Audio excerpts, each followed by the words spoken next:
రే ముందుకోకు అలా చెప్పమని అందరికీ ఇష్టము వాళ్ళని చెప్పమని వాళ్ళు చెప్తారు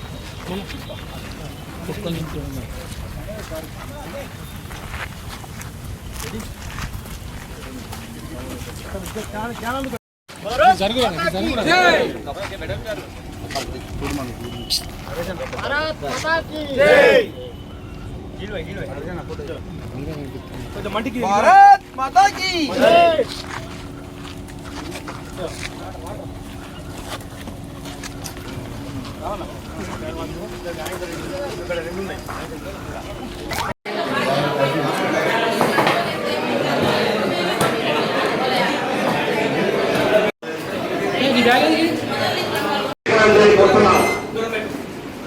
ముఖ్య అతిథి పెద్దలు ఎమ్మెల్యే మైత్రి గారు ప్రోలి గారు వేదిక నుంచి కోరుతున్నాం.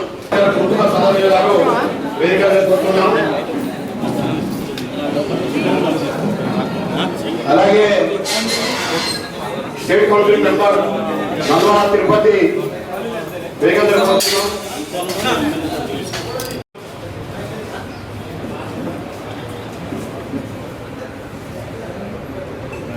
State council member Kommuru Rambabu గారు కూడా వేదిక చేరుకుంటున్నాం.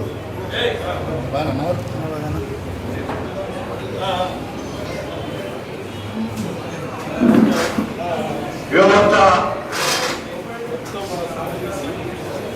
రాష్ట్ర కార్యదర్శి మన మిత్రులు చంద్రపడ వేదిక చేరుకుంటున్నాం.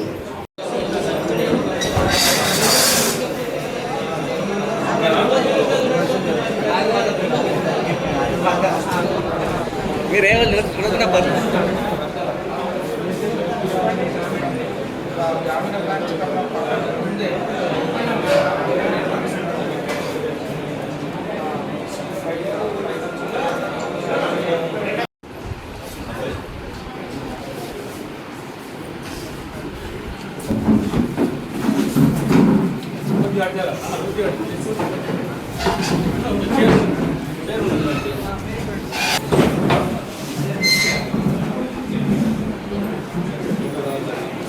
అన్నీ వీళ్ళు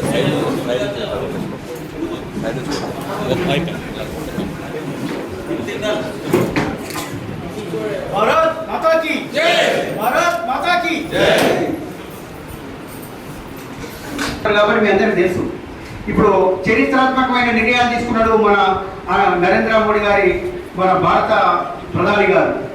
మనం కళలకు కూడా ఊహించని మనం సాధించుకున్నాం. ఆ ఘనత మన భారతీయ జనతా పార్టీ అని చెప్పి మీకు తెలియజేస్తున్నా.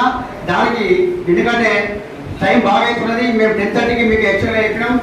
ఇప్పుడు కొద్దిగా లేట్ అయింది కాబట్టి నేను ఈ యొక్క ప్రోగ్రామ్ కొద్దిగా కుదించడం జరిగింది. దయచేసి మీరు అందరూ సహకరించాలా. కొన్ని చరిత్రమైన నిర్ణయాలు తీసుకున్నాడు. ఇలా రామ మందిరం అయితే మనం అనుకున్నామా? చిన్న దాదాపు 50, 60, 70 ఏళ్ళ నుంచి మనం పోరాడుతున్నాం. అది సాధించిన ఘనత మన భారతీయ జనతా పార్టీ నరేంద్ర మోడీ గారిని. 370 ఆర్టికల్ కానీ, ట్రిపుల్ తలాక్ కానీ, ఇట్లాంటి ఎన్నో చరిత్రాత్మకమైనటువంటి నిర్ణయాలు తీసుకున్న ఘనత మన నరేంద్ర మోడీ గారి మన భారతీయ జనతా పార్టీ ప్రభుత్వం. అన్ని విషయాలు కూడా క్లియర్గా మన అన్న మహేష్ రెడ్డి గారు మీకు ప్రెస్ మీట్ లో తెలియజేస్తారు. మీరు అందరూ నిశ్శబ్దం పాటించి ఈ ప్రోగ్రామ్ ని ఘన విజయం చేయాలని మనస్ఫూర్తిగా కోరుకుంటూ సెలవు తీసుకుంటున్నాడు. భారత్ మాతాకి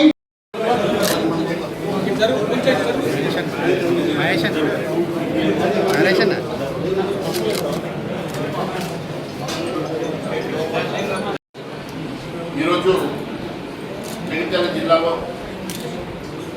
పార్టీ అధ్యక్షుడు యాదగిరి బాబు గారు, అదే మాదిరి అమర్నాథ్ గారు, మాజీ జిల్లా అధ్యక్షుడు సత్యనారాయణరావు గారు, పట్టకర్ శ్రీనివాస్ గారు, సత్యం గారు, సత్యనారాయణ గారు, జల్లుల.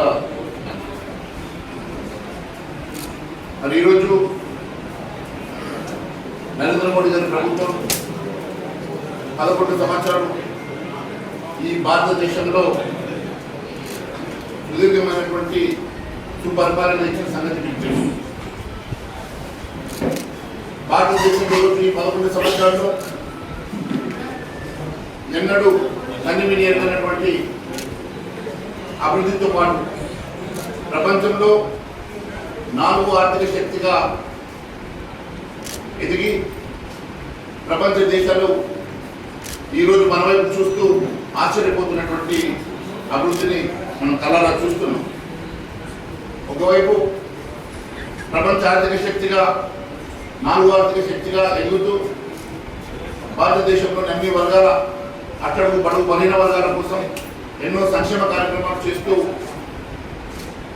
ప్రజల కోసం పనిచేస్తున్నటువంటి ఆత్మీయ కృషి చేస్తున్నటువంటి నరేంద్ర మోడీ గారి పాలన ప్రత్యేకంగా చెప్పాల్సిన అవసరం లేదు. కేవలం తెలంగాణ రాష్ట్రంలో ఈ 11 సంవత్సరాలలో దాదాపు 11 లక్షల కోట్ల రూపాయలు కేంద్ర ప్రభుత్వం ద్వారా ఈ రాష్ట్రానికి నిధులిచ్చి ఎన్నో అభివృద్ధి కార్యక్రమాలు చేపడుతున్నటువంటి నరేంద్ర మోడీ గారి పాలన మీరు కళ్ళారా చూస్తా ఉన్నాం. ఏదో ఒక రకంగా భారతీయ జనతా పార్టీని కేంద్ర ప్రభుత్వాన్ని విమర్శించే ప్రయత్నం చేస్తున్నటువంటి ఈ రాష్ట్ర ప్రభుత్వాలు తెలిసి కళ్ళుండి కూడా గుడ్డివారిగా మాట్లాడుతున్నారు. అనేక సార్లు అసెంబ్లీ సాక్షిగా నేను చెప్పాను, అనేకమైనటువంటి నిధులతో పాటు తెలంగాణ అభివృద్ధి కోసం భారతీయ జనతా పార్టీ కట్టుబడి ఉండడం కాకుండా దాదాపు 11 లక్షల కోట్ల రూపాయలు అభివృద్ధి కార్యక్రమాన్ని తెలంగాణలో చేపట్టిన సంగతిని అనేక సార్లు. అంతేకాకుండా తెలంగాణలో పసుపు బోర్డును సాధించినటువంటి ఘనత కూడా మీ పార్లమెంట్కే దక్కింది. మరి అరవింద్ గారి కృషి కూడా మరవలేనిది. తెలంగాణలో ఒకవైపు మహారాష్ట్ర వాళ్ళు, మరోవైపు అనేక రాష్ట్రాలు పసుపు బోర్డు వారి రాష్ట్రాలకు తరలించుకుపోవాలని ప్రయత్నం చేసినా తెలంగాణలో, అది కూడా ఉత్తర తెలంగాణ నిజామాబాద్ కేంద్రంగా మనం పసుపు బోర్డును సాధించుకున్న సంగతి నేను మీకు గుర్తు చేస్తా ఉన్నాను. అదే మాదిరిగా తెలంగాణలో ట్రైబల్ సమ్మక్క సారక్క గిరిజన విశ్వవిద్యాలయాన్ని కూడా సాధించుకున్నటువంటి ఘనత మరి ఇచ్చినటువంటి ఘనత భారతీయ జనతా పార్టీ. అదే మాదిరిగా మీరు చూస్తే ఎన్నడూ లేని విధంగా రైల్వే మోడర్నైజేషన్ కోసం 80,000 కోట్ల రూపాయలు కేంద్రం ప్రత్యేకంగా తెలంగాణకి ఇచ్చి దాంట్లో దాదాపుగా 42,000 కోట్ల రూపాయలు ఆల్రెడీ ఖర్చై మిగిలిన అభివృద్ధి జరుగుతున్న సంగతి నేను గుర్తు చేస్తా ఉన్నాను.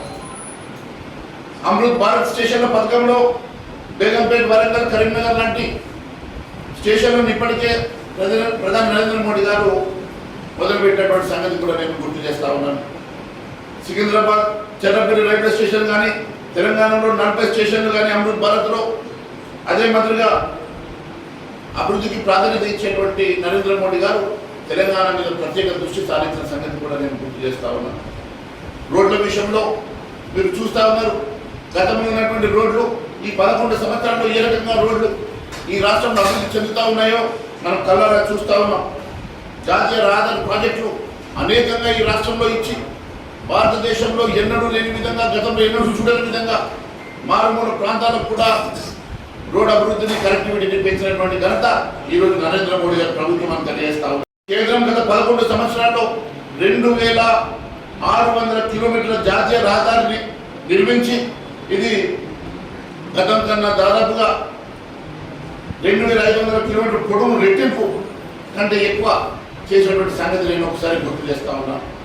దాదాపు 1.25 లక్షల కోట్ల రూపాయలు దీనికోసం ఖర్చు చేసిన సంగతి కూడా నేను మీకు తెలియజేస్తా ఉన్నాను. అదే మాదిరిగా అనేకమైనటువంటి ఆరోగ్య సంరక్షణ కోసం బీబీ నగర్లో ఎయిమ్స్ స్థాపించినటువంటి ఘనత కూడా, గతంలో All India Institute of Medical Sciences అంటే కేవలం ఢిల్లీలో ఉంటుంది. అలాంటిది All India Institute of Medical Sciences భారతదేశానికే ఆనిముఖ్యమైనటువంటి ఎయిమ్స్ని మనం హైదరాబాద్ బీబీ నగర్లో నిర్మాణం చేసుకున్న సంగతి నేను ఒకసారి గుర్తు చేస్తా ఉన్నాను.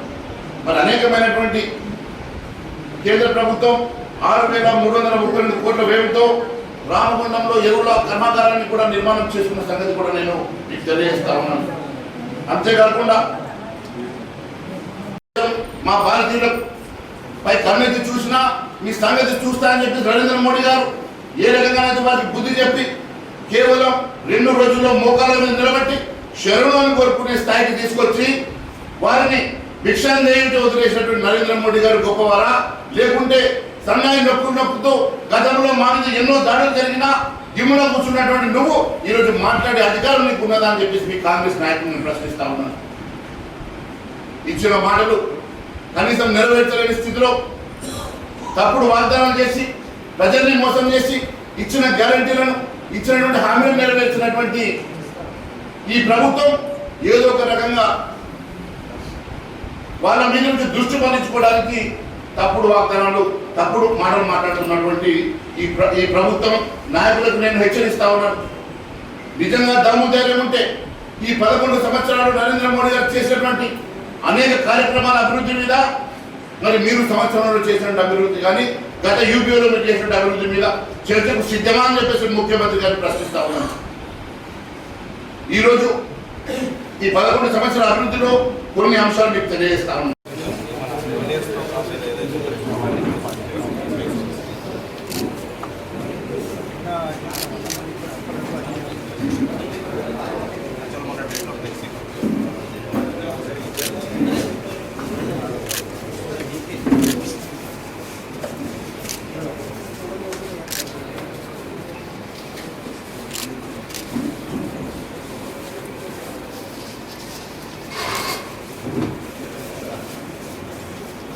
హెల్త్ కార్డ్స్ కూడా ఇష్యూ చేస్తున్నాం. మనం మాట్లాడినాము అందరికీ 70 years వాళ్ళకి కూడా ఇప్పుడు మనము ఇక్కడ ఆరోగ్యశ్రీ ఉందో అట్లా మనకు 70 years వాళ్ళకి కూడా హెల్త్ కార్డ్స్ ఆయుష్మాన్ అది రిలీజ్ చేస్తారు. మొన్నటి వరకు అది రిలీజ్ చేయలేదు. ఇప్పుడు మంత్రులు స్టార్ట్ చేస్తారు. మళ్ళీ అది మాట్లాడుతున్నారు.